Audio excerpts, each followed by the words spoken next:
par rapport à ce que j'ai pu raconter, vous nous donnez une issue, si vous voulez. Vous nous donnez des raisons d'espérer. Voilà, oui, c'est ça. Voilà, et ça, c'est formidable. Alors que moi qui suis plongé tout le temps dans ces horreurs, et il y a de quoi être dépressif, quoi, en réalité. Bon.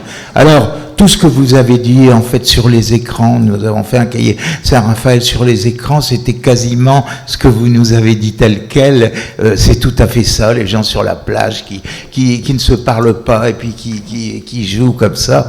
Bon, alors, je vous remercie parce que nos deux exposés se complètent vraiment parfaitement, ils s'emboîtent l'un dans l'autre, je dirais même. Hein, bon. Mais je voudrais quand même ma question est la suivante, c'est comment vous voyez l'arrivée de l'islam dans ce que vous venez de nous déclamer avec beaucoup d'érudition, d'ailleurs, je tiens à vous le dire. Hein. Oui, merci. Oui. Effectivement, l'islam, c'est un autre problème. Mais de fait, on trouve ça notamment dans les prophéties de Daniel. Les prophéties de Daniel commencent par l'évocation d'une grande statue qui est composée de 4 métaux précieux. Une tête d'or, une poitrine d'argent, un ventre de bronze, des jambes de fer et des pieds, surtout des orteils, en partie de fer et d'argile. Et cette grande statue, l'explication qui en est donnée, c'est que ça représente les empires humains, qui donc se succèdent depuis Babylone, justement, qui est la première, la tête d'or, jusqu'à la fin.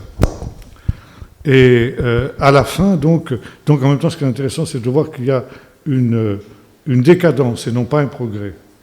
On va de l'or à l'argile. Donc c'est la décadence.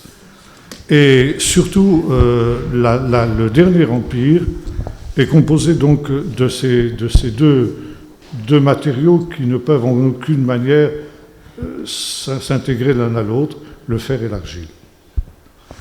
Et tout le livre de Daniel tourne autour justement de cette opposition.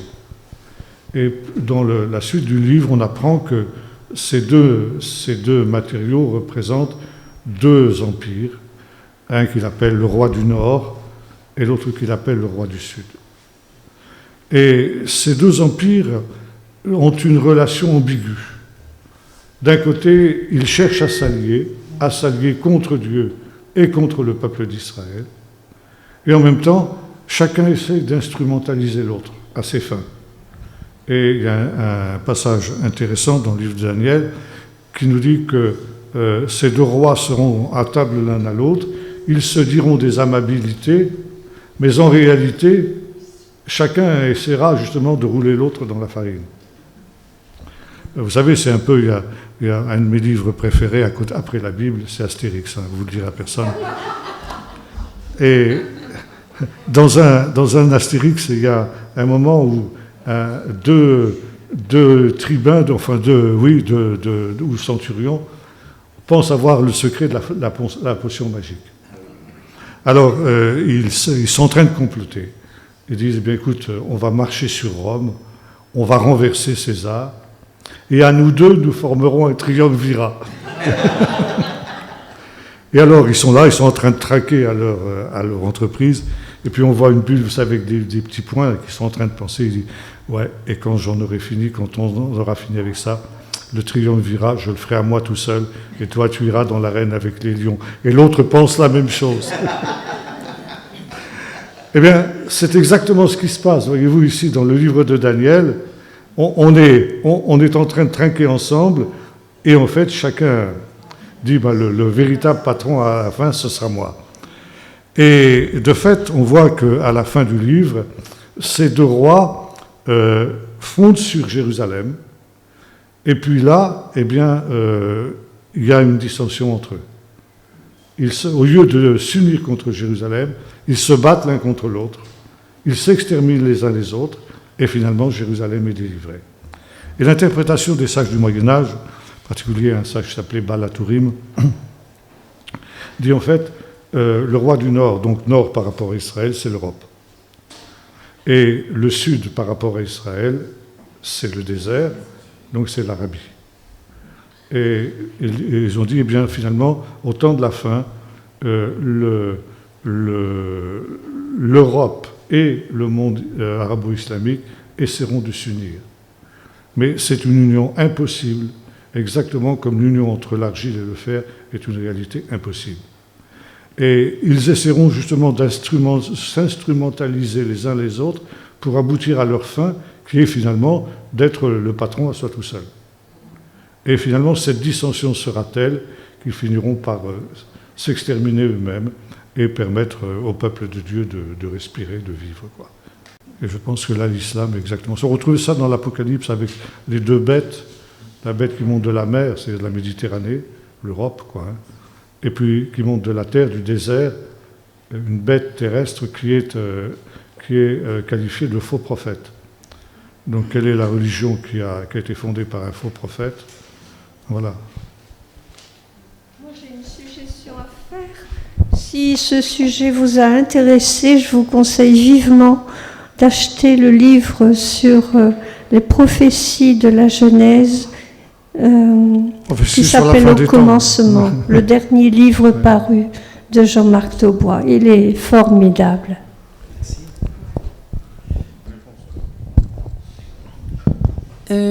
Voilà, donc Jean-Marc, je voulais te dire que quelque part, quand tu as parlé de la marque de la bête, tu as fait allusion au phylactère, c'est ça? Oui. Voilà, terre, qu'on met donc à la fois sur le front et la main. Oui. Et c'est vrai que, généralement, quand je pensais aux marques, enfin, à la marque de la bête, enfin, moi, ça se résumait simplement à quelque chose qui soit posé sur le front ou sur la tête. Ou sur la main. Ou sur la main. Oui. Mais finalement, c'est plus grave que ça. Oui. Ah oui.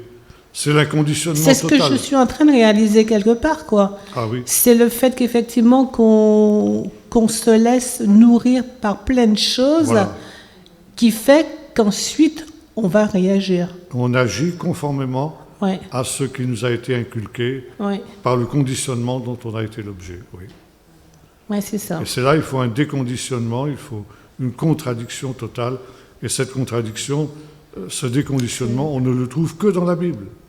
Seule la Bible peut dire, non, c'est pas comme ça. Dieu ne pense pas comme ça. Dieu pense autrement. Et voilà la manière exacte que Dieu a de penser. Voilà comment il voit tel et tel problème, etc. Qu'est-ce qu'il faut penser de toutes ces puces qu'on parle maintenant?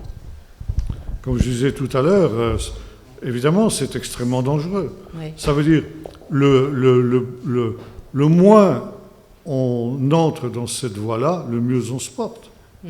Parce que automatiquement, le problème, si vous voulez, de toutes ces choses-là, c'est que ça nous apporte des bienfaits indiscutables. Donc automatiquement, on est prêt à les accepter. Mais on ne voit pas ce que ça implique, le prix à payer pour avoir ces bienfaits. Et notamment, justement, le fait que l'on est suivi, espionné, fliqué, suivi par toutes sortes de gens qui ne nous veulent pas du bien spécialement, quoi. Alors, il vaut mieux donc renoncer à certains bienfaits pour justement garder un espace de liberté qui, de fait, se restreint de plus en plus. J'ai dit ça tout à l'heure, je crois, que bientôt même les cartes vitales vont disparaître. Oui, ils l'ont dit. Oui. Et il faudra qu'on passe sur les smartphones. Ça veut dire qu'on sera obligé de... Et là, vous aurez tout, votre dossier médical, etc. N'importe qui pourra savoir, les assurances, vos employeurs éventuels sauront que vous avez eu telle maladie et par conséquent, ne voudront pas vous embaucher, etc. C'est ultra dangereux. Alors, aussi longtemps qu'on peut résister, il faut le faire. On parle du monde moderniste, du monde informatique. Où est la responsabilité de l'Église quand on voit que, et on entend, que nos Bibles ils vont changer, parce qu'on est en train l'ancienne alliance va disparaître, et on est en train de dépoussiérer et faire quelque chose d'autre. Et ce qui me choque aussi, c'est que, bon, comme tu disais, que les chrétiens lisent de moins en moins leur Bible, mais quand on voit maintenant les chrétiens qui viennent avec leur tablette, leur smartphone et tout ça, ils n'ont plus la Bible. Et là aussi que ça m'interpelle aussi, c'est quand on voit, on parle de la communion fraternelle, et par contre, on passe tout par Internet avec les internautes. Les cultes, ils passent par là. Oui. Donc, où est la responsabilité de l'Église dans ce monde moderne? Ben, c'est-à-dire l'Église n'a pas conscience de cette situation-là, quoi. L'Église est elle-même conditionnée, ne se rend pas compte que, comme le disait Ben Ezra, que je citais tout à l'heure, qu'elle est déjà la victime de l'Antichrist et qu'elle attend encore l'Antichrist, alors que l'Antichrist est là. L'Antichrist est non seulement à sa porte, mais il est en son sein. Il est installé là-bas. Oui, oui. Et c'est sûr que ces Bibles par smartphone et autres tablettes, pour moi, c'est une catastrophe. Ah oui, oui, ah oui. Et vous savez, j'ai eu l'occasion de vous dire ça, je crois la dernière fois, à savoir que les patrons des GAFA, là, donc Google, Apple, Facebook et Amazon, refusent systématiquement à leurs enfants accès à tous ces trucs-là. Pas de tablette, pas de smartphone, pas d'Internet, rien. Et si vous leur demandez pourquoi, ils vont vous répondre ceci: parce que nos enfants sont destinés à être demain les maîtres du monde, et par conséquent, il faut qu'ils soient plus intelligents que les autres. Et ce qu'ils font, à la place, ils leur donnent des livres. Et ça, moi, j'ai eu l'occasion de dire ça encore il y a peu de temps, là, dans une communauté dans laquelle je passais, dans le sud de la France. Et c'est vrai qu'on donne aux enfants, dès leur plus jeune âge, des engins comme ça. Et ça les perturbe d'une manière absolument terrible, sans qu'on s'en rende compte. Donner des smartphones ou des tablettes à des enfants de 5, 6, 7 ans, mais c'est criminel. C'est criminel. Ça, on ne s'en rend pas compte. Il y avait une dame, c'était ma femme qui me racontait ça, 2 petites filles là, qui étaient... Quel âge elles avaient, ces 2 gamines là, à Perpignan? Je ne sais pas, 7, 8 ans, même pas. Les deux filles de la gitane là. Enfin bref, donc elles commençaient, on était au restaurant, elles commençaient un peu à s'agiter, et puis la femme du pasteur dit: moi je vais te les calmer. Et elle en prend une sur ses genoux, elle lui sort le smartphone, et la petite évidemment s'est calmée instantanément. Seulement voilà. Voilà, c'est subtil, c'est mensonger. Et Pourquoi les églises ne nous enseignent pas ces choses? Parce que les pasteurs eux-mêmes n'en sont pas conscients, eux-mêmes sont contaminés. Savez-vous que beaucoup de pasteurs sont à court de prédication? Et maintenant, vous avez sur Internet, vous avez des plans de prédication tout prêts. Et beaucoup vont chercher leur inspiration, non plus dans la prière et dans l'écoute du Saint-Esprit, mais sur Internet. Ah oui, oui, oui, oui, oui. Vous ne pouvez pas vous imaginer à quel point c'est arrivé. Donc un petit reste, ça veut dire que dans l'Église, partout, ça va être qu'un petit reste, quoi. Ça va être un petit reste. Et on parle aussi de la super Église mondiale. Donc tu peux dire 2 mots là-dessus ou pas? La super Église mondiale. Ou Le tout, grand un réveil. mélange, quoi. Mélange de tout. Moi, j'y crois pas. Non. Oh non, j'y crois pas. La Bible nous dit exactement le contraire, c'est l'apostasie. Ça sera donc... beaucoup renieront le maître qu'ils auront acheté, ils auront l'apparence de la piété, mais ils auront renié ceux qui ont fait la force. Et ça, on le voit malheureusement, nous Oui, pour moi, c'est l'Église... qui visitons beaucoup d'églises, on se rend compte qu'on en est exactement à ça, quoi. L'apparence, tout. Oui, pour moi, c'est ça, un peu la super Église mondiale, c'est à mon avis, c'est ça, pour moi. Oui. Pour moi, oui, c'est ça. voilà, bien sûr, bien sûr. Ah ben là, ça marche bien, forcément. Oui, oui. l'église du succès, l'église du divertissement, l'évangile de la prospérité. Ah ça marche bien. Oui, mais aussi une église qui mélange un petit peu toutes les religions, c'est-à-dire le bouddhisme, le christianisme, etc., l'islamisme, etc., tous les ismes. Vous comprenez, il ne faut pas juger. Donc, et il faut accueillir tolérant. Il faut accueillir tout le monde avec amour. Alors, voilà. À partir de là...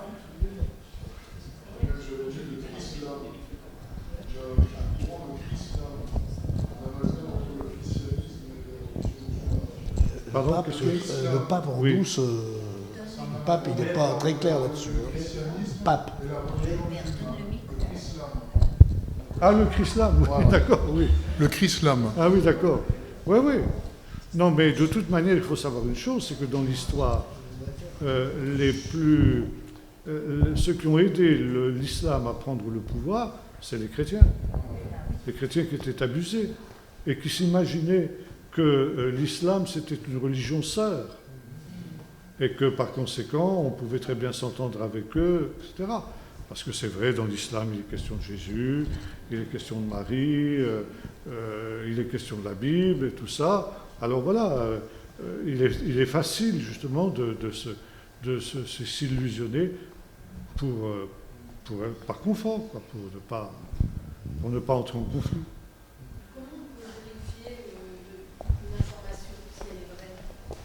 Ah, c'est pas évident. C'est pas évident. Parce qu'on nous donne quelquefois on nous donne quelquefois le nom d'un site pour aller vérifier si les informations sont bonnes, mais je ne sais pas si c'est vrai. Il faut se méfier. Il faut se méfier comme la peste de tout ce qui est sur Internet, parce que sur Internet, il n'y a pas de contrôle. Donc n'importe qui peut dire n'importe quoi. Et vous avez un tas de gens, même dans les sites dits chrétiens, qui sont des docteurs autoproclamés, qui ne sont reconnus par personne, et qui racontent un tas de bêtises.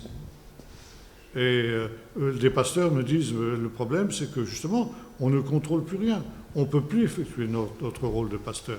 Qu'est-ce que c'est qu'un pasteur? C'est un berger. Et un des rôles du berger, c'est d'empêcher que les loups viennent manger les brebis.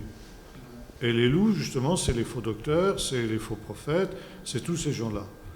Or, ce pasteur me disait, le problème, c'est que nos gens, justement, vont chercher sur Internet un tas de choses que nous, on peut pas contrôler, on ne peut pas vérifier. Et puis, on les voit revenir avec toutes sortes de doctrines complètement farfelues qu'on passe notre temps à combattre, quoi. Quand encore c'est possible de le faire, parce qu'il y en avait qui sont tellement convaincus de ça que finalement ils les adoptent, et puis ça crée des problèmes, des tensions, des divisions dans les églises qui sont dramatiques. Non, vérifier la vérité de l'information, c'est pas facile. C'est pas facile du tout. C'est pourquoi il faut être très très prudent vis-à-vis de l'information, parce que l'information, c'est une des grandes ruses de l'adversaire. Et Jacques Ellul disait aujourd'hui, donc, on revendique le droit à l'information. Il disait, moi, je revendique au droit de ne pas être informé.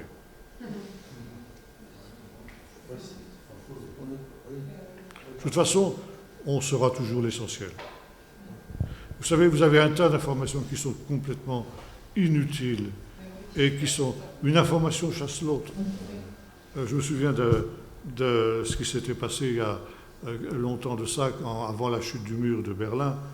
Il y avait quelque chose de dramatique qui s'était produit. Une petite fille qui était tombée dans dans un égout.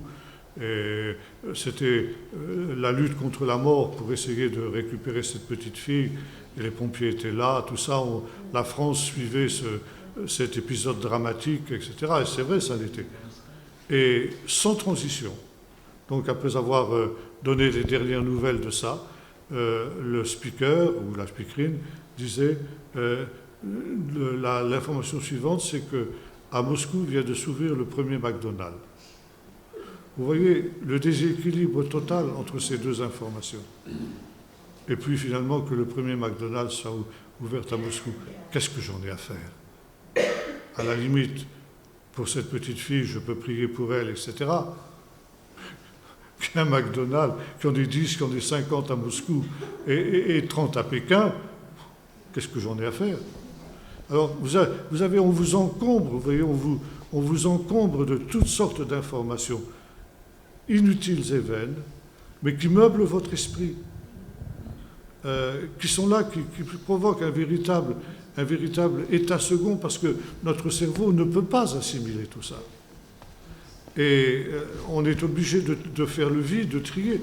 Et puis on n'a pas la possibilité d'accueillir des informations qui, elles, seraient véritablement utiles, notamment à partir de la Bible, de la parole de Dieu. Vous comprenez? Quand on passe son temps je sais pas, à penser à ce qui s'est passé à tel endroit, ou des choses absolument qui ne nous concernent pas. Et puis alors, par contre, les choses importantes ne sont pas dites. Parce que la manipulation d'informations, c'est d'abord le choix de l'information. Qu'est-ce qu'on va répercuter au public? Qu'est-ce que le public doit entendre et qu'est-ce qu'il ne doit pas entendre? Ça aussi, c'est une manière de conditionner les gens, de les priver d'informations qui seraient pourtant essentielles. Alors, il faut avoir affaire à des journalistes chrétiens qui font un travail sérieux, et encore. Je me souviens de cette dame qui était journaliste à la Tribune de Genève il y a quelques années de cela, et qui nous disait publiquement que, à cause de ses positions pro-israéliennes, on lui avait interdit de s'occuper de la rubrique des affaires étrangères dans le journal. Elle devait s'occuper de ce qu'on appelle en journalisme les chiens écrasés, c'est-à-dire les faits divers, quoi. Oui. Elle avait été destituée à cause de ça. Oui, moi je suis assez surpris, depuis maintenant bientôt 10 ans ou 8 ans, je ne sais plus combien d'années, où on organise ce genre de session, où nous n'avons absolument pas de pasteurs, de prêtres, qui sont intéressés par des sujets qui sont, à mon avis, hyper importants, tels que ce jour.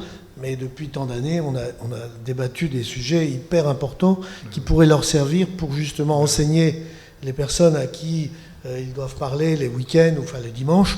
Et que voilà, et puis on sent que les sermons, c'est creux, il n'y a pas de... Voilà.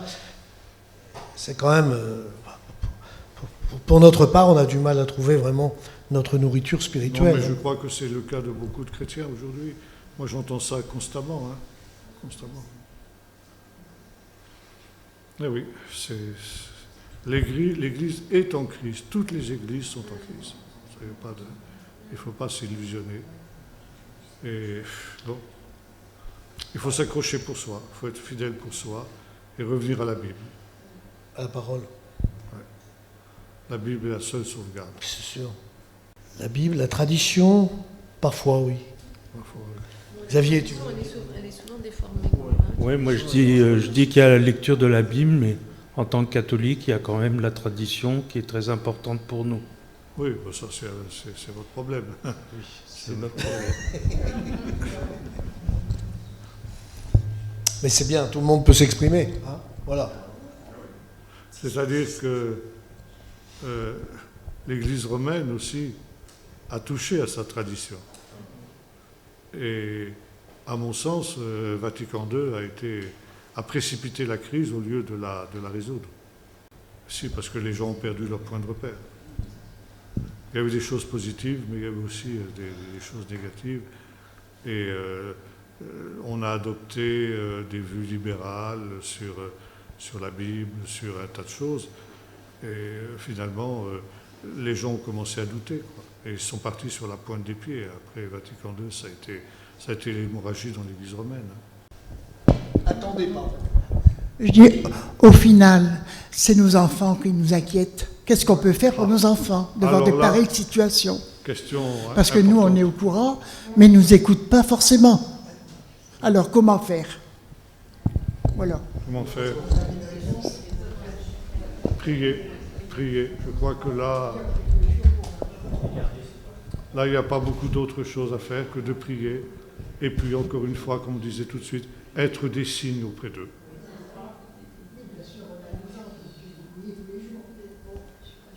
être des signes d'espérance, d'attente, de foi, et de contradiction. Parce que, vous voyez, pour qu'il y ait vraiment liberté, il faut qu'il y ait des alternatives possibles.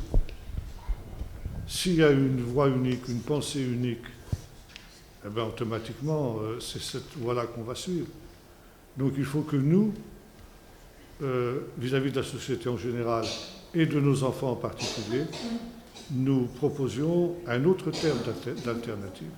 Il y a une autre voie possible. Alors, ils la suivront ou ils ne la suivront pas, du moins dans l'immédiat, mais peut-être plus tard, quand ils seront dans les problèmes, ils se souviendront qu'il y a une autre voie possible. Merci Jean-Marc, merci Irène, merci à chacun. Soyez tous bénis. Soyez tous bénis.